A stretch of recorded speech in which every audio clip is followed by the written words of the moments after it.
Donc voilà, je me suis branché directement sur Scratch, je travaille en ligne. Alors la taille du chat, c'est le lutin, il figure ici.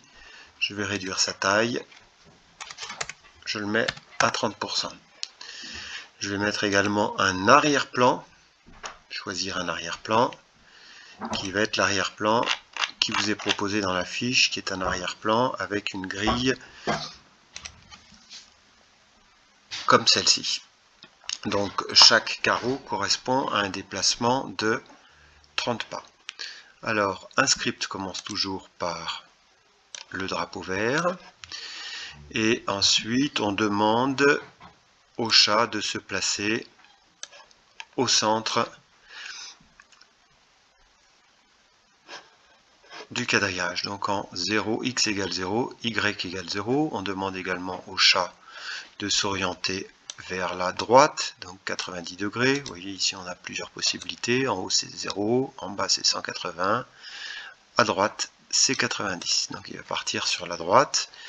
Et puis autre élément, stylo, on va demander de tout effacer, puis de mettre le stylo en position d'écriture. Donc là, si je clique, il ne se passe rien, parce que le chat est déjà au bon endroit, il est déjà bien orienté, et le stylo n'a rien fait.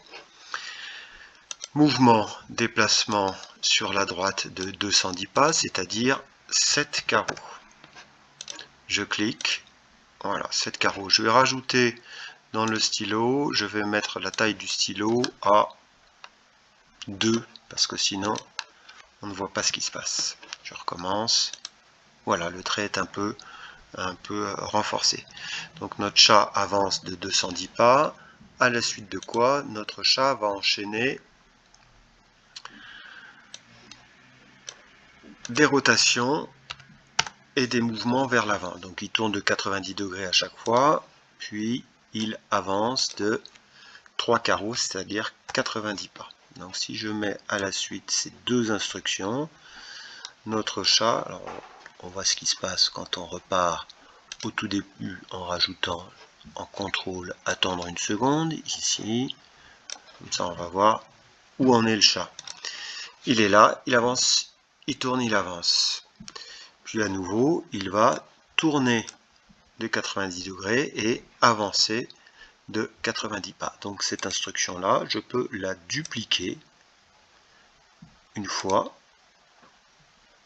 une deuxième fois. Je colle ces instructions ensemble. Je les réintègre dans notre script de base et donc voilà. On a un carré qui est figuré dans sa totalité. Alors l'idée, c'est d'intégrer d'ores et déjà ce qu'on appelle une boucle.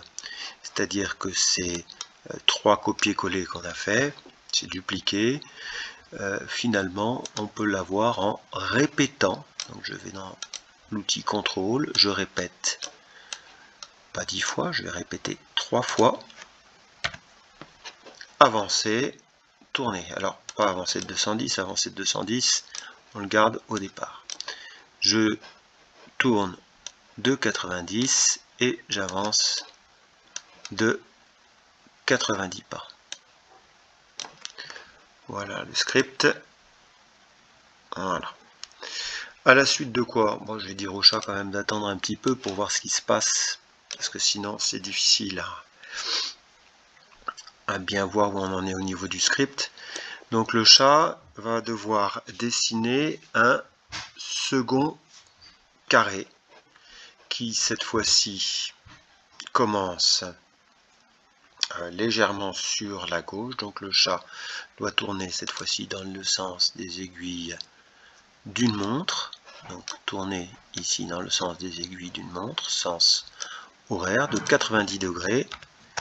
Et avancer sur le nœud suivant, donc avancer de 30 pas. Donc on va avoir ici notre chat, la tête en bas, avancer sur la gauche. Voilà. Il faut à nouveau qu'il avance de...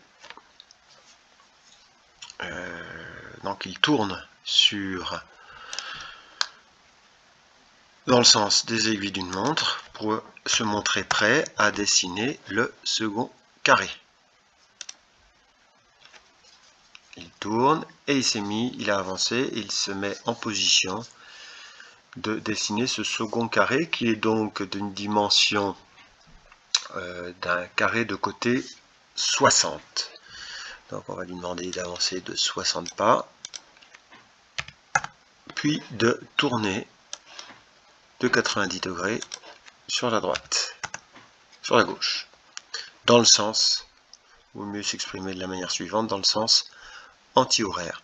Et bien de la même manière, ce bloc là de 2 instructions, bon, on va voir ce que ça fait, mais finalement à la fin des fins, je vais le mettre dans une boucle de manière à ce que ce dernier segment soit répété 3 fois, dernier segment répété 3 fois, et placé l'un à la suite de l'autre avec un angle de 90 degrés. Donc je retourne en contrôle, je répète 3 fois, avancer, tourner.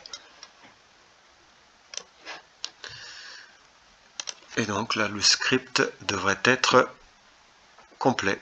Voilà.